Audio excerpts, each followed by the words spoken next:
Мгм. Здравствуйте, уважаемые коллеги. Спасибо вам большое за то, что вы смогли подключиться. Ам, Сейчас мы уже набрали достаточное количество участников и делаем также стрим в Фейсбуке. На данный момент вот сейчас подключается еще дополнительно. Хорошо, я предлагаю уже начать, поэтому сейчас передаю слово нашему модератору. Спасибо. Спасибо большое, Айгерим. Добрый день, уважаемые участники нашей сегодняшней встречи. Мне хотелось бы напомнить, что тема нашего сегодняшнего 11-го вебинара касается семейных прав, да, вернее, корректнее будет сказать, защита семейных прав. У нас работа продлится до 15:00. У нас было заявлено 3 доклада 2 выступающих, но, к сожалению, наша коллега, эксперт по гендерным вопросам Айгерим Тактагулова по семейным обстоятельствам не сможет принять участие. Но у нас есть наша коллега, вы ее прекрасно знаете по прошлым вебинарам, это наша юрист Фатима Якубаева. У нее будет 2 доклада. А сейчас разрешите, согласно нашей устоявшей традиции, слово для приветствия передать Шакират Тактасуновой, главе представительства International Alert в Кыргызстане. Шакират, вам слово. Добрый день. Спасибо большое, Ширадил, за, во-первых, за модерацию, как всегда, прекрасную, и предоставление слова нам. Значит, от имени International Alert я хотела всех поприветствовать сегодня, и как уже, такая у нас очень сейчас уже устоявшаяся традиция в наших вебинарах.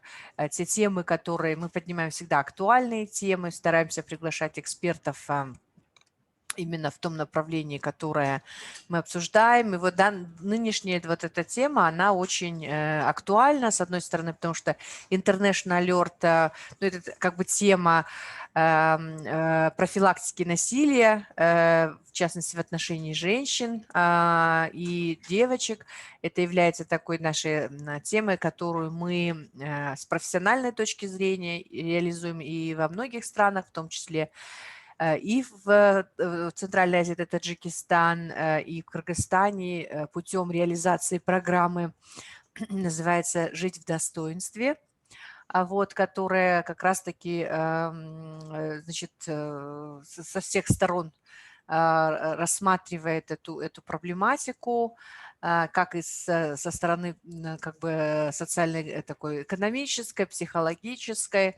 Ну и, естественно, здесь мы реализуем этот проект совместно, в содружестве и совместно с нашими партнерами. В первую очередь это, значит, государственная структура, это Госкомиссия по делам религии. Вот я хотела тоже поприветствовать сегодня Джунуса, который присутствует от ГКДР, а также, конечно, это наши представители религиозных организаций, сообществ, да, и вот здесь я вижу тоже, значит, члены нашей межконфессиональной рабочей группы, вот отец Алексей как раз тоже подключился. Значит, наши все организации, которые других конфессий, да, участники нашей межконфессиональной рабочей группы. И вы знаете, мы, в общем, как бы рассматриваем этот вопрос комплексно, исходя из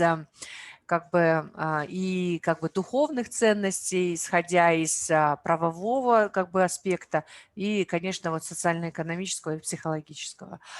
И поэтому, очень было много вопросов по этой теме в плане, потому что это действительно актуально и для Кыргызстана, и мы уже на протяжении нескольких месяцев, уже практически 6 месяцев, я так думаю, да, этот проект мы реализуем в Кыргызстане. И поэтому эта тема, она, знаете, особенно в период пандемии, она стала очень-очень актуальна. И поэтому мы исходя из нашего и международного в том числе опыта, эту тему тоже рассматриваем. Я думаю, что сегодня, тем более, спасибо большое, хотела поблагодарить Фатиму Якубаеву, которая любезно согласилась именно как юрист практикующий юрист, нам как бы разъяснить, ответить на эти вопросы. И я думаю, что как бы особенно с учетом самоизоляции, все, что произошло во время пандемии, мы можем тоже как бы обсудить и, может быть, еще раз задать те вопросы, которые до сих пор как бы нас волнуют, и, может быть, совместно вот сегодня посмотреть и определиться по тем дальнейшим шагам, так скажем, да, и в точке зрения тоже для нашей программы, которая называется «Жить в достоинстве». И плюс еще, знаете, вот дело в том, что мы как раз сейчас находимся на точке, когда мы определяем дальнейшую как бы стратегию для реализации этой программы. Поэтому сегодняшняя дискуссия также будет полезна в плане вот как бы определения дальнейших путей, конкретной стратегии по реализации, и в том числе и вот ныне разрабатываем национальные стратегии по реализации гендерного равенства, в которой тоже активно участвовали наши религиозные сообщества вот в обсуждении этого документа, в том, чтобы сделать определенные предложения. И я думаю, что вот сегодняшняя дискуссия, наверное, тоже внесет определенную лепту. Вот поэтому призвала бы всех активно участвовать. Спасибо большое. Извиняюсь. Спасибо. Слышно, да, меня? Да, спасибо вас вам слышно. большое, Шакират. И следующее слово для приветствия разрешите передать нашему тоже постоянному участнику конференции. Это ведущий специалист Государственной комиссии по делам религии Кыргызской Республики, господин Джунус Мырзалиев. Джунус, вам слово. Спасибо большое. Меня слышно? Слышно, слышно, да. Здравствуйте, уважаемые участники. Рад вас приветствовать снова. Пользуясь случаем, хотел бы поздравить с прошедшим международным праздником всех женщин здесь присутствующих. И желать им всего наилучшего. И вот, если не ошибаюсь, мы уже 11-й вебинар проводим. И каждый раз очень актуальные темы обсуждаем. В прошлый раз тоже было интересно, к сожалению, я не смог участвовать. И в этот раз тоже затронули очень такую актуальную тему защиты семейных прав. И вот мы за последние 6 месяцев, наверное, за последние годы все больше и больше обсуждаем вопрос семейного насилия. И возможно, здесь есть некая вот большая проблема на государственном уровне, что требует такого тщательного подхода. И вот каждый вебинар, каждый круглый стол, каждая конференция хоть как-то будет вносить какие-то изменения в государственную систему или вообще систему восприятия нашего общества. И я думаю, что в данном вебинаре мы достигнем хороших результатов.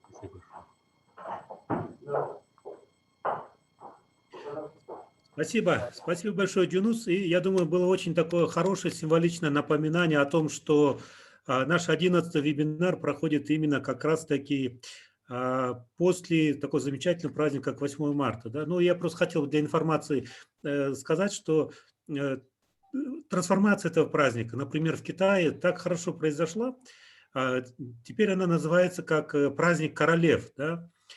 И говорится о том, что это праздник красоты и гармонии. Вот, наверное, это как раз-таки актуально с темой и нашего семинара. Да? Семья – это все-таки, конечно, должен быть праздник и красоты, и гармонии.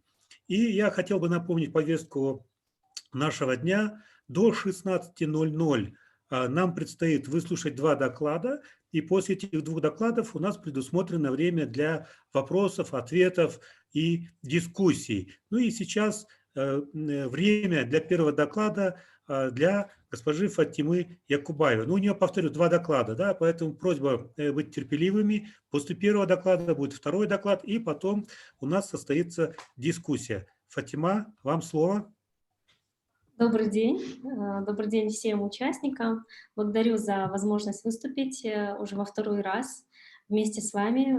Очень приятно на такую важную, актуальную для для нашего общества тему поговорить. Я надеюсь, что та информация, которая будет представлена сегодня в разрезе семейного права, будет интересна, практична и актуальна.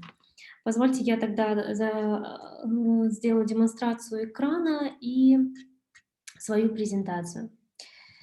Итак, защита семейных прав. Защита семейных прав. Как сейчас уважаемый модератор сказал, я буду выступать с двумя докладами. В целом это один большой доклад с несколькими разделами на несколько тем из семейного права. То есть это родительские права, обязанности, это алиментные обязательства и, конечно же, брачные правоотношения, то есть регистрация брака, условия регистрации брака. Насколько я понимаю, запрос именно со стороны аудитории был на эти темы. Если же у вас останутся дополнительные вопросы, у нас будет время для того, чтобы эти вопросы задать, обсудить и чтобы вы получили максимум информации за отведенное нам время. Итак, первая тема – это условия и порядок заключения брака. Я так понимаю, что это также одна из насущных актуальных проблем, с которыми вы сталкиваетесь в течение в процессе реализации своих обязанностей, своих каких-то должностных функций. И здесь иногда возникает не совсем четкое и верное с точки зрения закона представление о том, что такое брак и какие условия для его заключения существуют с точки зрения семейного кодекса. Итак, общие положения семейного кодекса в отношении брачных правоотношений, они определены следующее, что брак заключается по истечении 30 дней со дня подачи заявления в органы ЗАГСа. В какой орган ЗАГСа подается? В районный, в зависимости от того, какая прописка у одного из лиц, вступающих в брак. Это происходит не раньше, чем 1 месяц. Исключительные случаи – это только уважительная какая-либо причина, и она также в законе определена, что это может быть беременность, рождение брака, угроза жизни одной из сторон, и брак может в таких ситуациях заключаться в день подачи заявления. Такое иногда случается. У меня на практике были случаи, кроме беременности и рождения ребенка, это еще люди регистрировали свой брак для того, чтобы получить свидетельский иммунитет. Как вы знаете, нельзя свидетельствовать в процессе уголовного дела, нельзя свидетельствовать против своего супруга или супруги. И, соответственно, люди, которые обладали какой-то либо информацией, иногда они вступали в брак для того, чтобы не давать эти свидетельские показания. То есть в таких случаях также это считается одной из уважительных причин, и поскольку они объясняют это угрозой жизни, здоровью и безопасности человека. Поэтому иногда такие браки регистрируются в день подачи заявления. Значит, снижение брачного возраста допускается не более чем на 1 год. Общеизвестно, что брачный возраст – это 18 лет. И, соответственно, в 17 лет можно вступить в брачные правоотношения юридические, и это допустимо, но никак не раньше. Есть другая сторона, например, если у этой пары уже есть дети, и если у них есть дети, например, им 15 либо 16 лет, Семейный кодекс также предусматривает, что у них есть родительские права, но пока прав и обязанностей, как у супругов, у них не может возникать до достижения 17-летнего возраста либо 18-летнего возраста. Не допускается заключение брака между следующими лицами, то есть это лица, которые уже состоят в зарегистрированном юридическом браке. Мы не говорим о религиозных обрядах, мы говорим именно о зарегистрированном браке. На следующем слайде я покажу, как это можно собрать эту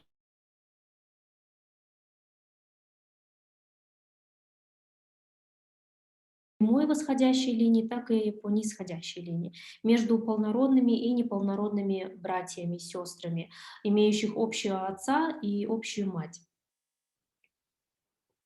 Усыновителями и усыновленными также запрещается. Но если, опять-таки, даже если они биологически не родные, там отец и дочь, да, они биологически не родные, она удочеренная, но все равно считается, что такие браки запрещены.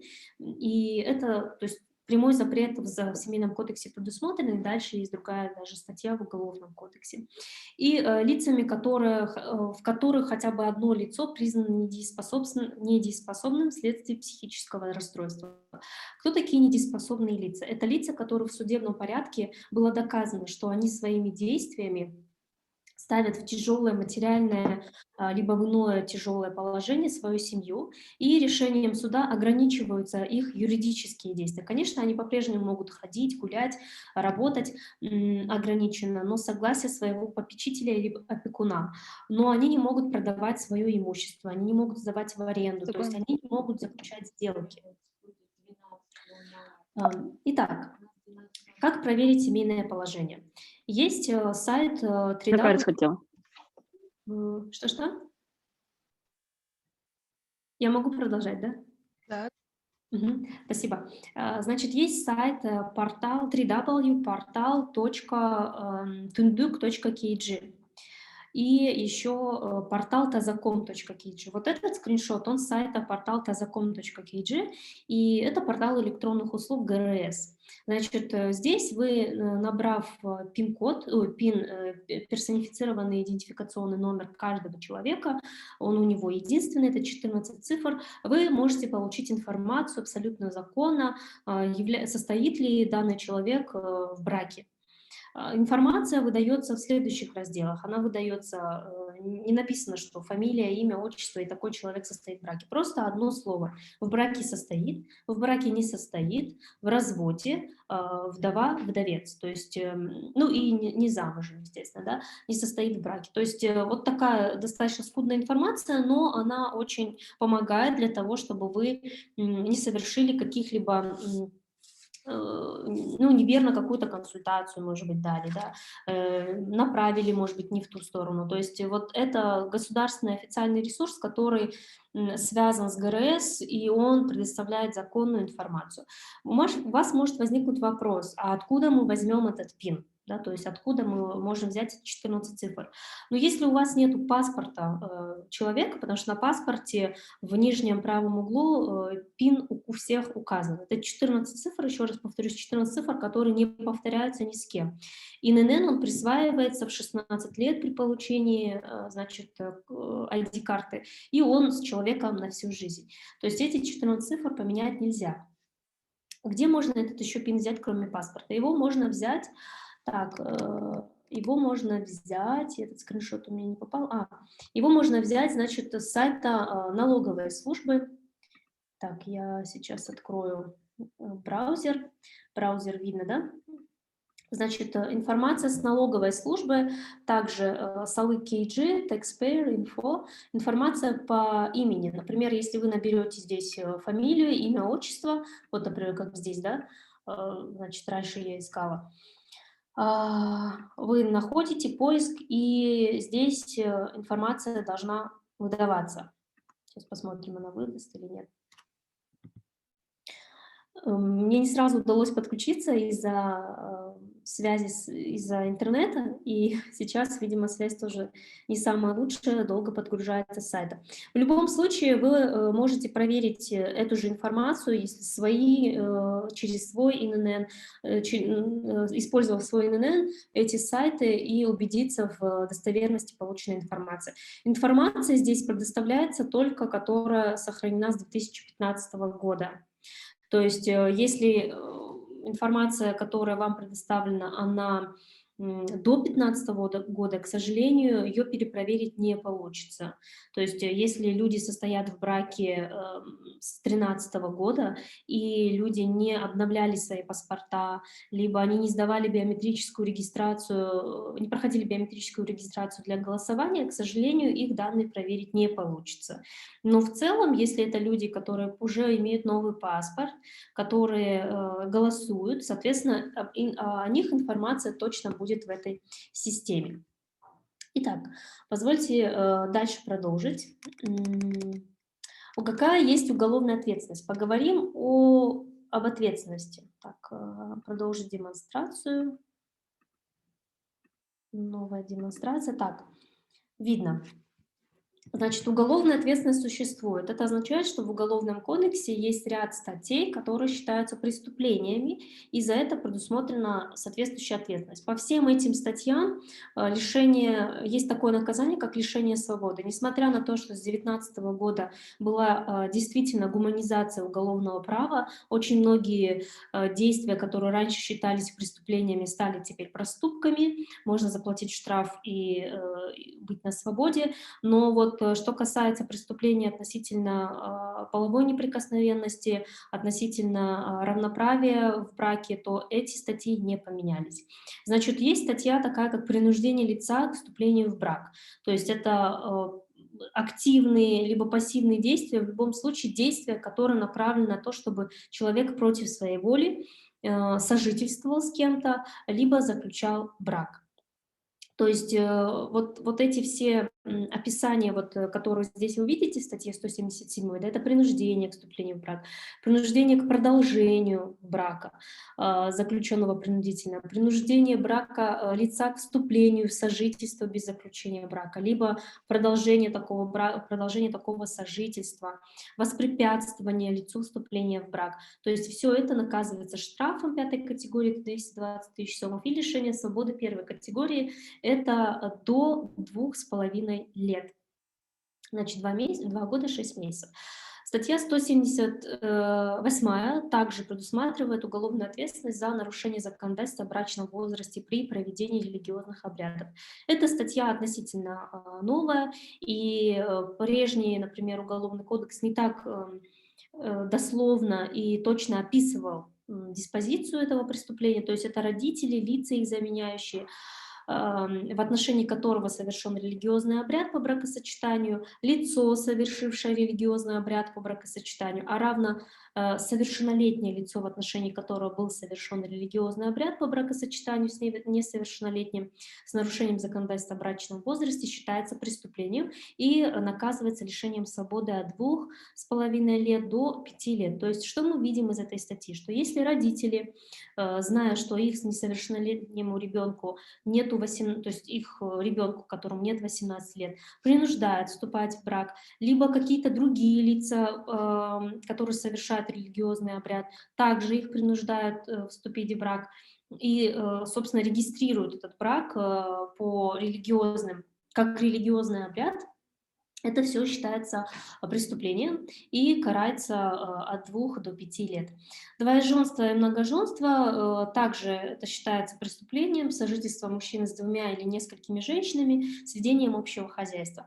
Здесь, конечно, статья такая немножко смешная в том плане, что такое ведение общего хозяйства. Здесь в описании не указано, например, вступление в какие-то связи, либо еще что-то. Здесь указано ведение общего хозяйства. Под ведением общего хозяйства можно понять и поход в магазин за покупкой хлеба. Да? То есть статистика, из-за того, что статья такая, статистика весьма такая неинтересная, потому что там пару дел всего лишь в год регистрируются в ЕРПП, в Едином реестре преступлений и проступков по этой статье. То есть поскольку иногда недостаточно доказать сожительство, либо вот это общее хозяйство. Также мы здесь видим, что нет ответственности, например, для женщин. Это ответственность только для мужчин, которые сожительствуют с 2 или несколькими женщинами. Аналогичная ситуация, если будет, скажем так, совершаться со стороны женщины, то это не будет считаться преступлением. Здесь также штрафы и исправительные работы. Здесь мы видим, нет наказания в виде лишения свободы. Итак, мы переходим к следующей теме, это родительские обязательства. Значит, осуществление родительских прав. Родители имеют равные права и равные обязанности. Поэтому это специально с жирным подчеркнено, что равные права это подразумевает, что каждый супруг имеет одинаковые, скажем так, одинаковое должен иметь влияние и возможность общаться со своим ребенком, несмотря на то, что они могут жить раздельно. И если кто-то из родителей, скажем так, злоупотребляет каким-то своим правом, не дает возможность видеться, это все также считается незаконным и может быть ограничено в судебном порядке.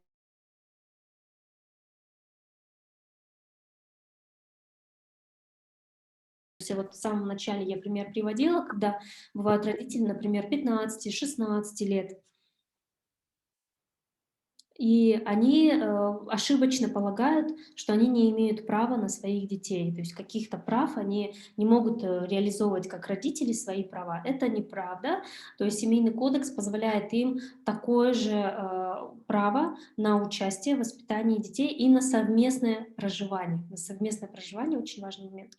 Значит, есть родители, которые вот, ну, не состоят в браке, несовершеннолетние, естественно, например, 15-16 лет, и если у них, например, рождается ребенок, то они осуществляют вот эти свои права, полноценные родительские права, именно с 16 лет. 16. То есть они могут выбирать имя, фамилию, гражданство, свободно указывать их этническую принадлежность, выбирать школы. То есть вот эти все права, которые есть у родителя, они у несовершеннолетних родителей возникают с 16 лет. Родитель, который проживает отдельно от ребенка, имеет право на общение с ребенком, участие в его воспитании и содержании, и решение вопросов с его образованием. То есть, как я ранее сказала, это садик, это школа, либо и еще какое-то профессиональное, либо среднепрофессиональное учреждение.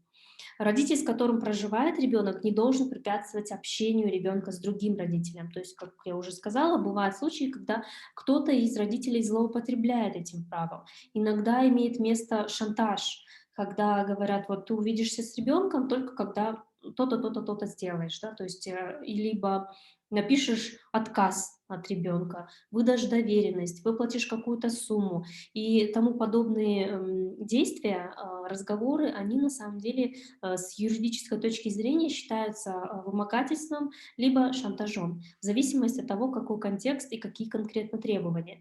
По большому счету такие действия запрещены, и законодательство запрещает вот такие, скажем так, условия ставить другому родителю. Как в самом первом предложении сказано, родители имеют равные права и равные обязанности. Так же, как и дедушка, бабушка, сестры, братья, они также имеют право, ну, не скажем так, не такие равные, настолько равные, да, там фамилию, имя они выбирать им не могут, но они точно имеют право на общение с ребенком и могут обратиться в суд для того, чтобы определить порядок участия в воспитании детей. У меня тоже был такой случай, когда отец, например, находится на заработках, его нет в стране, мать находится в Бишкеке, но озабочена, скажем так, тем, чтобы постоянно зарабатывать деньги для содержания троих своих детей. И родители ее бывшего мужа, да, то есть родители отца ребенка, они детей тоже не видят, и для того, не получилось у них мирно договориться, они обратились в суд, вот именно дедушка, бабушка обратились в суд и, скажем так, застолбили за собой порядок участия в воспитании детей.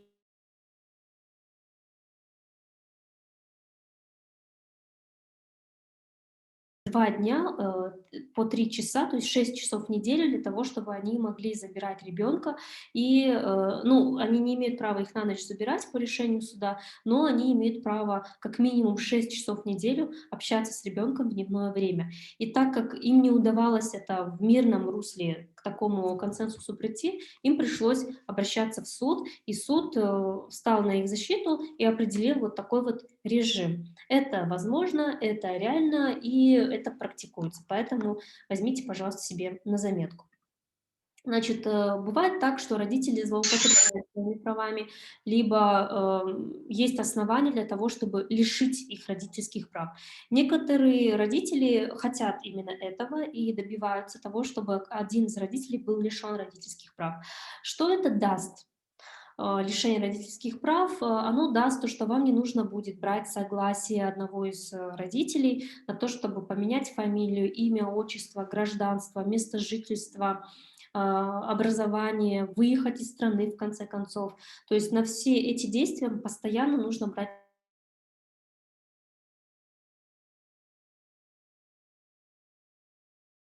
их прав, значит, согласие брать не нужно. В свидетельстве о рождении в графе «мать» либо «отец» будет стоять прочерк. Соответственно, когда вы будете выезжать, например, за пределы Кыргызской республики, на пограничном пункте с вас не будут брать, спрашивать доверенность, когда будут видеть, что там стоит в соответствующей графе прочерк. Итак, по каким основаниям можно лишить родителя прав? Это если один из родителей уклоняется от выполнения своих обязательств, в том числе злостно уклоняется от выплаты алиментов. Что такое злостное уклонение от уплаты алиментов? Это не уплата два и более подряд алиментов. И возникает, конечно, вопрос, а если платить, например, один месяц заплатил, второй месяц не заплатил, третий заплатил, то есть как здесь доказать вот эту злостность? Если такие, скажем так, разрывы в оплатах происходят, то нужно также собирать доказательства, что они периодические, и что при этом есть постоянно какая-то тенденция, что это происходит через месяц, через два, никакой стабильности нету. Это показывает, это ведет к тому, что это уклонение злостное. Ну, там есть несколько еще других обстоятельств, но в целом, если это имеет место быть, то важно правильно собрать доказательства, потому что в суд обращаться с требованием о лишении родительских прав нужно только при уважительных причинах. Если же в суде, например, вы по этой же причине проиграли, то снова же обращаться в суд не получится. Например, вы подали в суд о лишении родительских прав отца и за то, что он не уплачивает алименты в какой-то период он не уплачивал. Потом он приходит в суд и показывает квитанции. Нет, я оплачивал все-все. Соответственно, в иске сразу отказывают. И выносится решение об отказе в удовлетворении искового заявления. И обратиться снова же с таким же иском уже не получится. Суд снова откажет. Только если вы не докажете, что это новый период, и за новый период алиментов не было уплачено. То есть есть такой нюанс. И более того, взыскание алиментов допустимо за последние 3 года. Например, если вы с отцом ребенка не проживаете уже лет, например, 15, и накануне поступления ребенка в вуз вы решили, ну-ка, взыщу я деньги, алименты, чтобы оплатить контракт. К сожалению, получится взыскать не за все 15 лет, а только за 3 года. И никакого штрафа за, скажем так, пени по алиментам нет. Значит, другое основание для лишения родительских прав – это отказ от безуважительных причин взять своего ребенка из родильного дома. Ну, мы вот здесь понимаем, что это относится именно к родителям, да, то есть это либо отец, либо мать ребенка, либо иного лечебного учреждения, воспитательного учреждения и других аналогичных учреждений. То есть бывают такие моменты, когда ребенка оставляют прямо в роддоме, либо в больнице, когда ставится какой-нибудь очень печальный диагноз, и некоторые родители принимают такое решение, что оставить ребенка на волю судьбы и оставить все как есть. Да? Вот, злоупотребляет своими родителями. Прошу прощения, что прерываю. Я просто хотел напомнить, что у нас буквально 15 минут остается, чтобы выслушать оба доклада. Потом у нас 10 минут на дискуссию. Я просто боюсь, что в 16:00 сеанс может прерваться. Да, хорошо. А у нас сколько времени осталось? У вас на 2 доклада в 15:50 вам надо, в общем, закончить. 14 минут, я вот сейчас смотрю. 14 минут. Хорошо, хорошо. Еще вопросы-ответы. Поэтому я тогда все читать не буду и пойдем быстрее. Дальше, про алиментные обязательства. Если здесь по этому слайду вопросы, если будут, мы можем вернуться в сессии вопросы и ответы. Итак, про алиментные обязательства. Кто имеет право на алименты? Это не только на детей можно взыскать алименты. Родители могут подать в суд на своих детей, чтобы они выплачивали алименты им тоже. Бывшие супруги могут тоже подать на алименты. И другие члены семьи, брат, сестра, бабушка, дедушка, отчим и мачеха. Тоже они все могут подать на алименты. Размер алиментов на детей. На детей один ребенок – это 25% от дохода, двое детей – это 33% от дохода, двое детей, да, и трое и более – это 50% от дохода и более. То есть у вас может возникнуть вопрос, а доход это какой? Это официальный, неофициальный? Бывают такие случаи, что люди работают неофициально, без трудового контракта, и откуда взять этот процент, да, этот процент берется от прожиточного минимума, который определяется статистическим комитетом, и это весьма-весьма скромные цифры, то есть на двоих детей это может получиться, если ребенку 8 лет, от 7 до 14 лет, прожиточный минимум это 5700 сомов, соответственно, 33% от этой суммы, это около 2 с чем-то тысяч, даже, нет, 1800-1700 сомов выходит. Весьма-весьма скромные цифры. Это если, опять-таки повторюсь, этот подход применяется, этот прожиточный минимум, применяется только в случае, если у ответчика, да, на кого вы подаете в суд по взысканию алиментов, у него нет фиксированного дохода, нету трудового контракта, невозможно доказать, сколько человек зарабатывает на самом деле. Только в таких случаях. А если есть трудовой контракт, если вы знаете место работы, знаете зарплату, то вы просто судебный приказ, либо решение суда о взыскании алиментов приносите на работу, оставляете в бухгалтерии, и бухгалтер обязан из зарплаты удерживать эти деньги и направлять на выплату алиментов в адрес взыскателя. Алименты на бывшего супруга также могут подаваться. Супруги, если бывшая жена находится в период беременности, если осуществляет уход за общим ребенком в течение 3 лет, если супруг нуждающийся, например, либо у них общий ребенок, у которого есть инвалидность с детства. Нетрудоспособный, нетрудоспособный также супруг, который стал нетрудоспособным до расторжения брака или в течение года с момента расторжения брака. Это тоже такая очень интересная норма.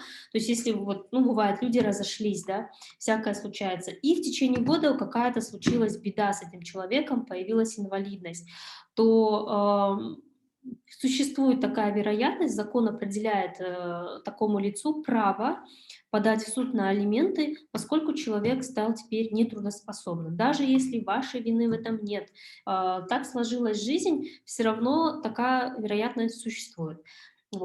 И нуждающийся супруг, который пенсионного возраста, если до расторжения брака они состояли в браке длительное время. Такое тоже допускается. Значит, какой алгоритм действий по взысканию алиментов за границей? Бывает взыскатель в Бишкеке, например, в Кыргызстане, а должник находится там, не знаю, на заработках в России, в Турции, в США. Сперва нужно подать в суд здесь, в Кыргызстане, потому что вы здесь находитесь с ребенком, вы подаете в районный суд, где проживаете. Живете в микрорайонах, подаете в Октябрьский районный суд. Живете в районе, например, жилмассива Дурдой, вы подаете в Свердловский районный суд. Итак, потом подаете иск в суд, поддерживаете этот иск в суд, судья вас в суде спрашивает, вы точно знаете, что вы хотите, точно хотите взыскивать алименты? Вы говорите, да, точно. Это означает, а юридически вас спрашивают, вы признаете иск? Вы должны сказать, да, признаете иск. Далее решение суда вступает в силу, после этого вы получаете в этом же суде исполнительный лист. Вы этот исполнительный лист должны нотариально заверить, как и само решение. Затем вы отправляете эти документы в судебный департамент. Есть такая конвенция, к которой Кыргызстан присоединился более чем 10 лет назад, конвенция о взыскании алиментов за пределами Кыргызстана. Да? И к этой конвенции присоединилось достаточно много стран, Россия в том числе, Турция, США. Соответственно, на основании этой конвенции вот эта возможность существует взыскание алиментов за границей. Вы передаете все документы в судебный департамент отправляет эти документы в ту страну, где аналогичный судебный департамент, например, если в России, то у них это при Министерстве юстиции. То есть, в разных странах это свои структуры, но судебный департамент наш знает, куда направить. И затем инстанция, значит, там документы получают судебный департамент местный и начинает поиск должника, находит его достаточно быстро и взыскивает алименты, то есть вызывает. Вот здесь наш один из участников задает вопросов, зачем нотариально заверять иск? И здесь еще второй вопрос вдогонку. А если, например, в Турцию на турецкий язык кто переводит? Да, очень хороший вопрос, спасибо большое. Значит, нотариальное заверение предусмотрено этой конвенцией, поскольку само решение суда нужно еще переводить. И вот этот перевод нотариальный, вот этот перевод, он должен быть нотариально удостоверен. И вот хорошо, что вы этот вопрос задали, он как раз-таки очень даже в тему, и я исправлю потом презентацию, когда буду вам отправлять после. Соответственно, да, нотариальная версия перевода решения, она должна пройти вот, ну, нотариальное удостоверение, и тогда документы будут приниматься судебным департаментом. Вот. И второй вопрос, либо я уже ответила на 2 вопроса. Думаю, да, ответили. Что Хорошо. я так понял, что нотариальный перевод обязательный для перевода, да, собственно, нотариальное Да. заверение перевода обязательно. Да, да. И вот в прошлом году как раз-таки по вопросам взыскания алиментов и по другим 4 правовым темам мы написали телеграм-бота. Он называется, его зовут Мильдет, вот, обязательства, да, с кыргызского языка перевод. И он виртуальный юрист, который помогает женщинам начать процесс взыскания алиментов. Вы, если зайдете, он в Телеграме, открытый, бесплатный, вы заполняете, пишете свое имя, фамилию, сколько детей, и по окончанию диалога он формирует вам готовое заявление в суд. И вы его просто распечатываете, относите в 2 экземплярах, и все. То есть дальше ждете, когда вас пригласят в суд. То есть мне кажется, это хороший такой инструмент, который облегчает процесс взыскания алиментов, вы ничего за это не платите и экономите деньги на консультациях юриста, потому что бот консультирует в том числе и по другим вопросам, и по тому, что делать дальше, когда вы заполнили это заявление. Куда идти, что нести и так далее. В общем, если будет время, заходите, знакомьтесь. Брачный контракт, зачем он нужен, и это последняя тема. Значит, брачный контракт – это также нотариальное соглашение супругов, которое определяет только имущественные правоотношения. Да, это, может быть, не совсем романтично звучит, и многих может даже, ну не то что многих, а какую-то часть оскорбить такая тема, но тем не менее брачный контракт – это цивилизованный способ решить вопрос имущественный, шкурный, скажем так, да, потому что когда раздел имущества происходит, многие показывают не самое себя с лучшей стороны, и для того, чтобы снизить эти конфликты, снизить эти неприятные, скажем,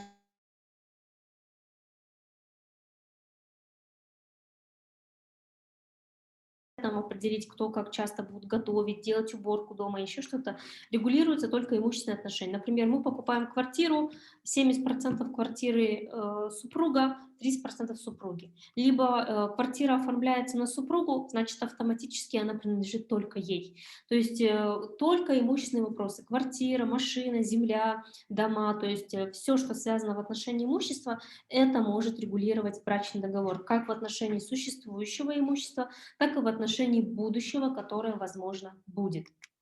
Аргументы какие есть? Если вы хотите сохранить свои права на имущество, если вы там бизнес свой захотите защитить от посягательств, такое тоже бывает. Бизнес делят, когда разводятся супруги, и иногда от этого страдает весь бизнес.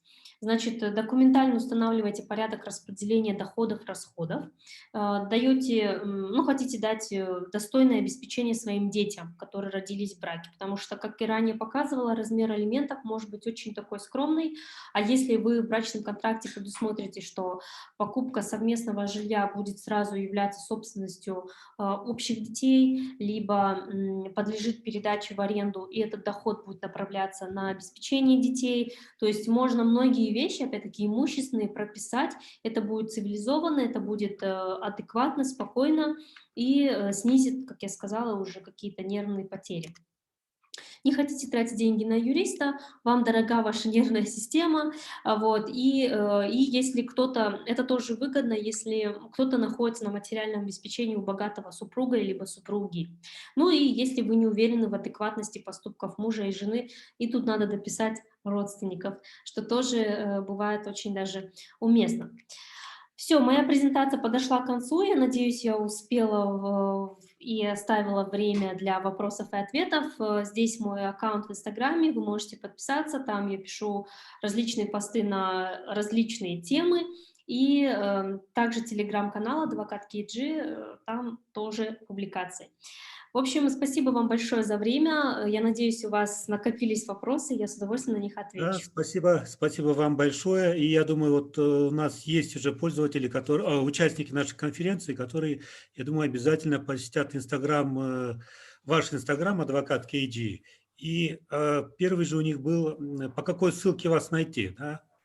Где найти вашего бота по имени Мильдет? Вы можете Вы написать, показать, заходите как... в Telegram-бот. Так, вот Telegram-бот, Мильдет-бот. Так, сейчас я зашерю экран свой.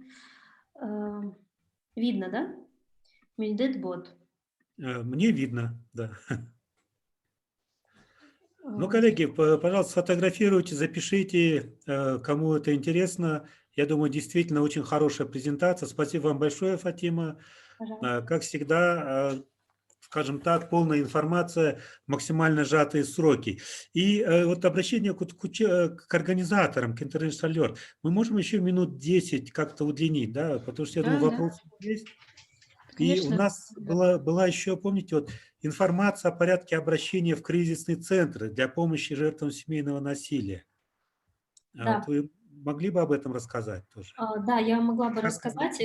кому? У меня нету готового слайда по всем контактам, но здесь надо понимать такую вещь, что их не так много, и их вместимость тоже не такая большая.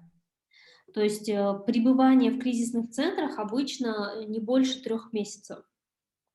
Есть кризисные центры, которых я тоже, например, консультирую и помогаю им запускать бизнес-процессы у них. То есть они существуют, на самом деле, это на гранты же.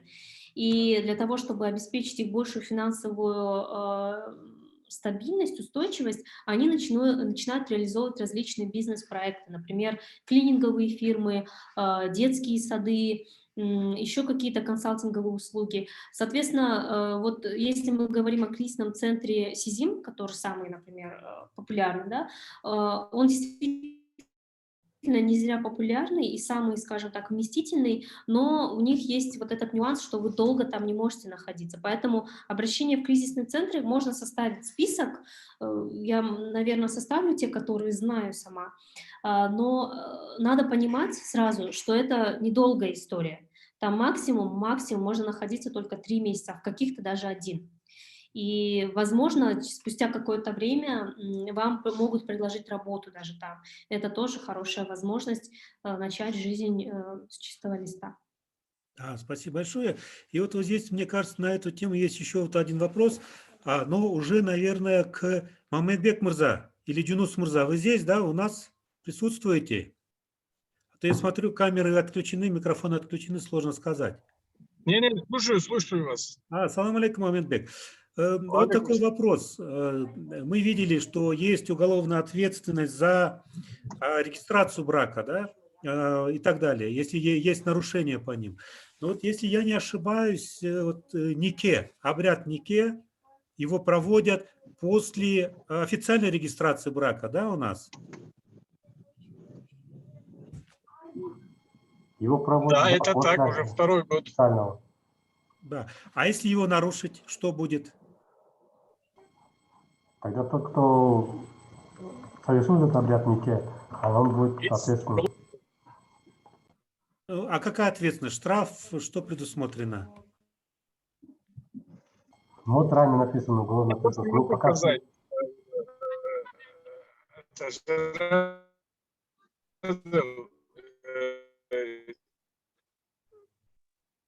Мамедбек, там что-то у вас с интернетом. но есть, оказывается, таких примеров. Да. То есть это может применяться вот это, да, 177 статья, о которой Фатима говорила, да? Принуждение лица к вступлению в брак. Ну, если есть заявление, да? это рассматривается с одностороннего заявления, которое кто-то заявлял. То есть, в принципе, у нас это предусмотрено, да, по законодательству? Да. Хорошо. А протоиерей Алексей, а вот у православных как это предусматривается? Все-таки вот заключение брака на небесах, в церкви имеется в виду, венчание, практикуется до регистрации, до получения свидетельства о регистрации брака или после?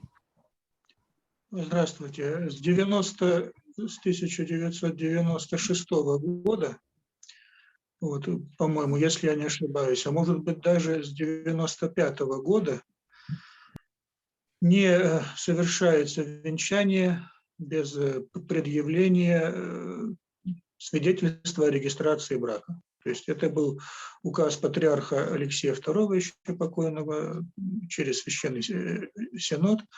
В начале 90-х, совсем чуть-чуть, когда вот Союз распался, какой-то период был, что были венчания, вот, видимо, вот, без регистрации, а потом выяснилось, что один из супругов не развелся, там, например, находится в брачных отношениях государственных, ну, из-за этого были конфликты. И вот патриарх Алексей еще издал второй указ вот этот вот, с этого времени мы это следуем безукоснительно. Вот, ну, скажу точно, вот уже прям, это с 1996 года. Да, спасибо большое. Хотел Коллеги, бы у добавить нас, еще, да, есть возможность задать вопрос. Денис, у вас, да, комментарий? да, вот при совершении обряда нике каждый имам или каждый религиозный деятель именно исламского направления, они должны при себе иметь журнал регистрации, где есть пункт заполнения номера этого свидетельства о браке. Спасибо большое. Вы знаете, вот я тоже где-то встречал... Да. Да, комментарий от Кыргызалян церквей у нас тоже с 90, ну, почти всегда была. Я пришел ко Христу 90-е годы, и я тогда уже знал, что венчание церкви не происходит, пока они государство не зарегистрированы. Всегда государство регистрировалось, после этого церкви они венчались, да, потому что один жена и один муж. Вот это очень важно было всегда. Спасибо. Это Кыргызалян. Спасибо. Вы знаете, я просто хотел поделиться вот тоже наблюдением, когда интересовался этим вопросом, прочитал, что Духовное управление мусульман Татарстана тоже ведет реестр электронный, вот как Фатима показывала, да, у кого какой брачный статус. И, оказывается, тоже ведет такой реестр электронный, где произошло, нике, да, обряд нике совершен у мусульман. Вот, и, в принципе, каждая может тоже проверить. Вот. То есть у нас есть в практике такое, чтобы, например, та или иная религиозная организация тоже вот вела бы какой-то электронный реестр тех религиозных обрядов, которые были заключены для соединения, ну, скажем так, союза двух сердец. Ну, пока Духовное управление мусульман Кыргызстана только ведет журналы единые, которые автоматически заполняются. То есть централизованный журнал, например, Молдос мечети, ну, скажем так, в Тогуз-Туровском районе совершил обряд нике, и потом передает информацию в областное управление, оттуда в Духовное управление сюда в Бишкек, да? Да, правильно. Это правильно. То есть пока в бумажной версии, да, онлайн пока у нас нет. Пока бумажная версия. А вот у других религиозных организаций ведется, Например, да? мы не видели в этом нужду, потому что после государственного ЗАГСа, когда получают, тогда мы венчаем, да? Поэтому мы видим, что в государственном там уже электронная версия идет. Там холос замужем или что-то там разведен, да? И это хорошая тоже идея, что и в церквах тоже вести такой электронный реестр венчания в церкви. Хорошая идея. Спасибо, Фатима. Пожалуйста. Так, есть у нас еще вопросы к Фатиме? У нас еще буквально 2-3 минутки, потом, может быть... Можно? Да, давайте. Да, вот изначально меня интересовало по поводу запрета брака в однополых.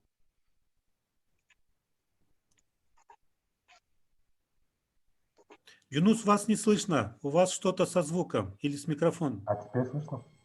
Да, теперь слышно. Да, и вот меня интересовал вопрос однополых браков. У нас же по Семейному кодексу запрещен, да, если не ошибаюсь? В Семейном кодексе и в Конституции написано, что брак – это союз мужчины и женщины. Соответственно, из этого можно дедуктивно сделать вывод, что однополые браки не предусмотрены. Но в Уголовном кодексе, например, мы сейчас видели статьи 177, 178 и 9, там не написано заключение брака с одним лицом. Есть, например, такие статьи, как насильственные действия сексуального характера.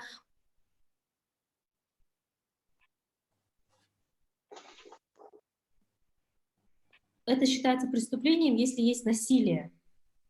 А брак, ну, как бы это не насилие, но они не смогут зарегистрировать его в государственных органах, в записи актов гражданского состояния, поскольку и в Конституции, и в Семейном кодексе написано, что это брак между мужчиной и женщиной.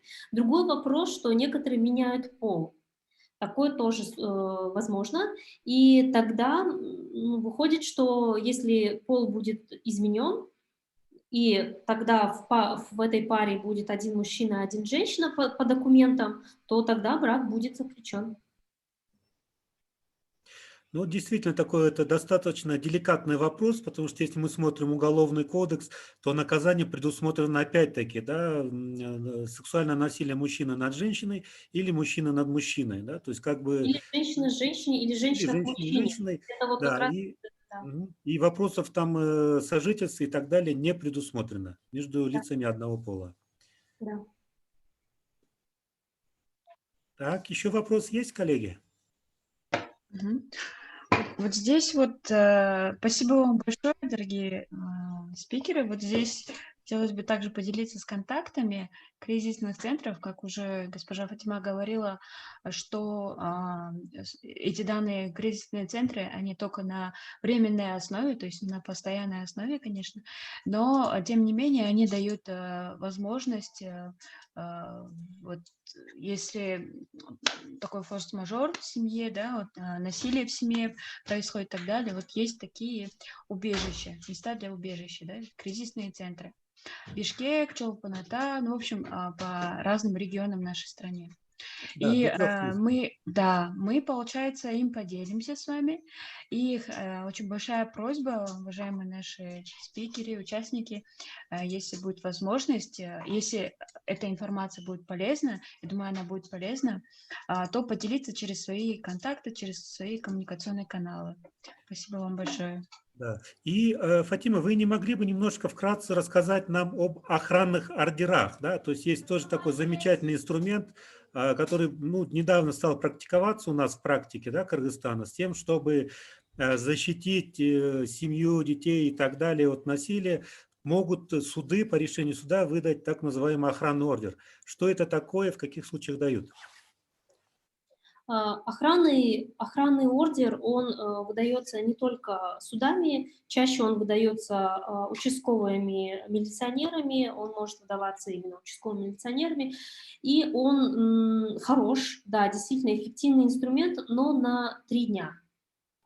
То есть у него срок действия 3 дня, и нужно через 3 дня, если вы снова хотите его получить, нужно участковому милиционеру представить доказательства, что угроза никуда не исчезла. Да, то есть приходит, например, объект, этот человек...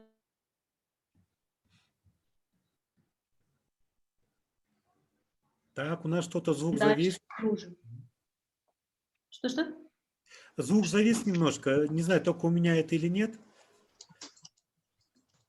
А можете повторить, пожалуйста, Фатима, что Да. вы сказали? Да, вы основном, что охранный ордер выдается на 3 дня в случае, если объект, как правило, мужчина, да? Да. Да, значит, охранный ордер – это документ, который выдают милиционеры. Он действует всего 3 дня. Когда 3-й день подходит, 4-й день наступил, и если вы хотите его продлить, вы должны милиционеру представить какие-то доказательства, что он вам дальше нужен, и он будет еще 30 дней действовать. Какие это доказательства могут быть? Это доказательства, показания свидетелей, какие-то видеозаписи, аудиозаписи, звонки, которые подтверждают, что насильник не успокоился, насильник хочет дальше реализовать свой какой-то преступный злой умысел. И вот такие доказательства нужно милиционеру предоставлять, потому что у них тоже есть своя статистика, у них есть свои показатели, они не могут эти документы на пустом месте копировать и распространять. Они несут ответственность. У каждого ордера свой уникальный номер, и он на учете, на контроле у участкового милиционера. Так что если такая ситуация произошла, охранный ордер, он работает, он с 2017 года стал практиковаться, и с каждым годом количество этих охранных ордеров растет, что хорошо. Но надо помнить, что что он всего лишь 3 дня действует, если вы хотите продлить, приготовьтесь собирать доказательства сразу же на второй день, что насильник не успокоился, он дальше будет хотеть как-то там мести или еще что-то. Потому что бывает, что 4-й день наступил, насильник-то тоже знает, что 3 дня действует, да, и он, например, как-то не будет какие-то действия выполнять, либо какой-то другой стиль, тактику свою изменит. Поэтому приготовьтесь, что нужно собирать доказательства, а не обмениваться какими-то там оскорблениями, ругательствами. Нужно собрать доказательства. Да, то есть охранный ордер означает, что человек не имеет права звонить, подходить или какими-либо иными действиями угрожать здоровью, психическому здоровью, да, человека, который попросил охранный ордер. Так, я так понимаю, протоиерей Алексий, да, просит слова? Я правильно понял? Да нет, ну как, можно ответить, просто я написал, меня спросили, почему в Ветхом Завете приводятся примеры полигамии, многоженства. Да. Я написал и напечатал о том, что все примеры, да, без исключения, которые приводились в Ветхом Завете, вот, многоженства, они все заканчивались либо горько, плачевно, а то и трагически. То есть исключений ни одного нету вообще. То есть хорошего примера полигамии в Священном Писании нет. Только отрицательное. По факту было нарушение, потому что еще до грехопадения, при сотворении Адама и Евы, сегодня упомянули христиане тоже о том, что оставит человек отца своей матери, будет два в плоть едину, то есть по заповеди, по замыслу Божию у мужчины должна быть одна жена, и у жены один муж, и все, и никаких больше. Поэтому полигамия, многоженство там, или многомужество – это всегда попытка людей, так сказать, обойти законы Божии там или еще что-то. Спасибо, спасибо большое. И, коллеги, я просто хотел напомнить, что коллеги с International Alert сейчас в общий чат отправили контакты кризисных центров, то есть их можно скачать, грузить. Вот. Понятно, что этот, я думаю, на все вопросы мы, наверное, сегодня не сможем ответить, охватить, но понимаем, что это многогранно. Спасибо большое Фатиме, что она указала адрес. Если есть дополнительные вопросы, какие-то дела, проблемы возникают, то можно обратиться на тот инстаграм-адрес, который Фатима указала. Фатима, покажите, пожалуйста, еще раз. Это инстаграм, /advocat.kg, да? Я, кажется, даже выучил. Да, значит, в инстаграме /advocat_kg, да. Спасибо большое, Фатима. Да. Мы, если позволите, тоже поделимся тогда этими данными на страницах в Фейсбуке, да, в социальных сетях, International Alert. Спасибо большое вам. Ну что ж, коллеги, я думаю, то время, которое нам было отведено, в принципе, мы перебрали немножко. Вот, спасибо International Alert за понимание, чуть-чуть нам продлили. Вот. И спасибо всем большое за активное участие, но я вот вижу, что и появляется еще больше вопросов, которые могут стать темами наших следующих вебинаров. Да? Например, в частности, пользователь Бахтияр Кеджи поднимал вопрос о том, что в одном из аятов написано «непокорных женщин избиваете». Да? Ну, я этот аят просто не знаю, здесь нужен уже, я думаю, богослов, да? А не, скажем, юрист или, скажем так, специалист по госуправлению, коим я являюсь. Да? И я думаю, такие вопросы, пожалуйста, задавайте, поднимайте, высылайте коллегам в International Alert, и, собственно говоря, мы можем потом провести очередные обсуждения на эту тему онлайн или офлайн. Коллеги, Да, еще спасибо большое за вопрос. Ну что ж, спасибо. Спасибо вам большое всем за терпение, за активное участие, за активное слушание. И до новых встреч. Всем хорошего дня. До свидания. Всем спасибо. До свидания. Спасибо вам большое. Спасибо. До свидания. До свидания.